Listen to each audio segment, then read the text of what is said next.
Hi, this is Mrs. Anderson, and today I'm going to talk to you a little bit about sonnets, both Italian and English. And this will be on my YouTube channel, Anderson SF Lancer, so that you can pause the video, rewind it, and rewatch it as many times as necessary.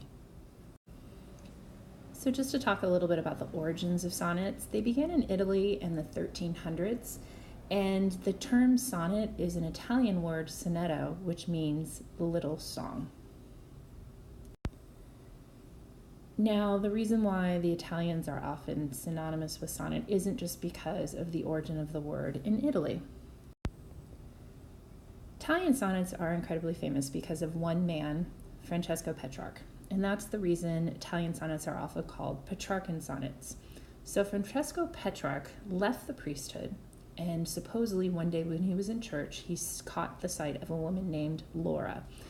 Now, unfortunately, this woman, Laura, happened to already be married, but that didn't stop from inspiring him from writing a number of poems. And in all the poems that he wrote about Laura, they all followed a particular pattern.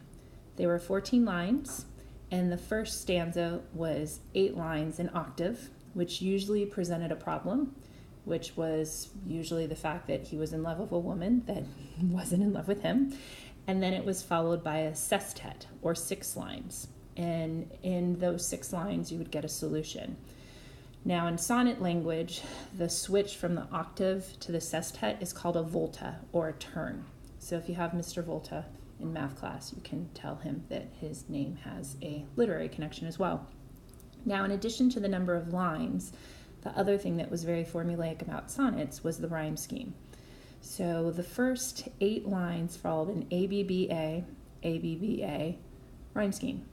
The last sestet, or 6 lines, followed with a CDE, CDE rhyme scheme.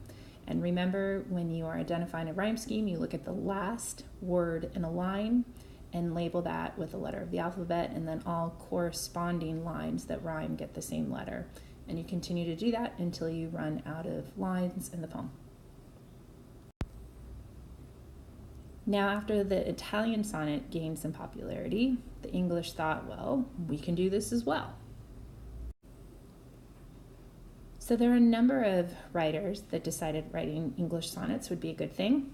During the Renaissance, they really decided that they could take this Italian form and modify it and popularize it in their own countries. So what we have are 3 English writers who are perhaps most synonymous with sonnet writing. Sir Philip Sidney and Edmund Spenser, who are 2 individuals that you will learn more about when you take British Literature junior year. And then the last one that we're going to focus on today, William Shakespeare. As for the basics of English sonnets, and often they're even called Shakespearean sonnets as well. Now, one of the things that people felt at the time is following this sonnet structure, despite the fact that it was restrictive, was a sign of the writer's skill.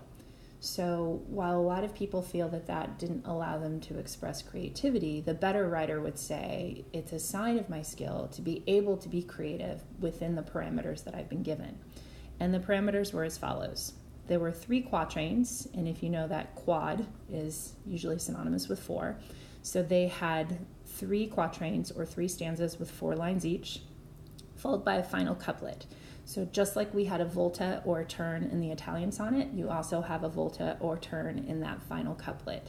That think that a solution is usually offered in those final 2 lines, and the 12 lines that come before that are building up the problem. Now, the iambic pentameter meter was used for English sonnets, which meant that it was an unstressed followed by a stressed syllable for 10 syllables. And remember again that iambic pentameter follows the pattern of a heartbeat. It goes da-da with a stronger stress coming on the 2nd syllable, and that might help you remember because sonnets were often about this idea of love. So heartbeats and love, maybe that'll help you remember that. The rhyme scheme was different from an Italian sonnet too. It goes as follows. ABAB, CD, EF, GG. So if you quickly look at a poem, recognize that it's 14 lines, oh, it must be a sonnet, the quick way to identify whether it's English or Italian is to look at the last 2 lines. If the last 2 lines rhyme, that would probably make it an English sonnet, because remember, for Italian sonnets, the last septet is CDE, CDE, so you're not going to see the final two lines rhyming there. Now, like Petrarch, the English sonnets also focused on unattainable or unrequited love, but they also focused on alterations in life, and that's a fancy way of saying the major life changes, things like living, aging, dying, moving away. And Shakespeare's poems, they feel, were perhaps written to two different audience individuals. By that I mean there are some poems that they feel that he authored that were written to a dark lady. Remember, at the time, things that were light and white were considered beautiful. Think of Queen Elizabeth and her overly powdered white face. But someone that Shakespeare fell in love with happened to be perhaps more dark complected and had dark hair. And then some of his other poems, they feel, actually were written to a man. Now, does this indicate that Shakespeare had homosexual tendencies? We don't really know. At that time, the idea of friendship with a man could be seen as platonic, and talking about love wouldn't have been such an unusual thing. You also have to remember that this male could have also been a patron, and it was a way that maybe he could have written in order to inspire this individual to support him more financially. So what's here is Sonnet 73, and this is a good example of the alterations of life that Shakespeare often talked about in his poems. What I want to point out first of all is here's the first quatrain, here is the second quatrain, and here's the third quatrain. Notice this behold and cold rhyme, hang and sang, day and away, west and rest, fire, expire, lie and by, and then we have the final couplet with strong and long.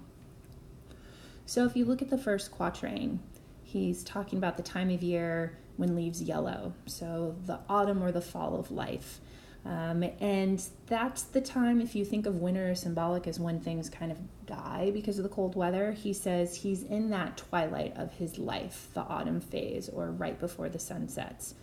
And despite the fact that he's in that particular time period of his life, he notices that this lover sees the glowing of a fire, some possibilities, the last embers before they burn out, and the fact that the writer knows the individual still appreciates him, even though he could die soon. That makes the love stronger, because he knows that he's in love with something that may not be around much longer. Here's Sonnet 18, which is perhaps Shakespeare's most famous. And again, we can see the quatrains, followed by the couplet down here. Notice it's the same rhyme scheme, A, B, A, B. What I did want to point out here is the words temperate and date are perhaps more imperfect rhymes in this case, or near rhymes.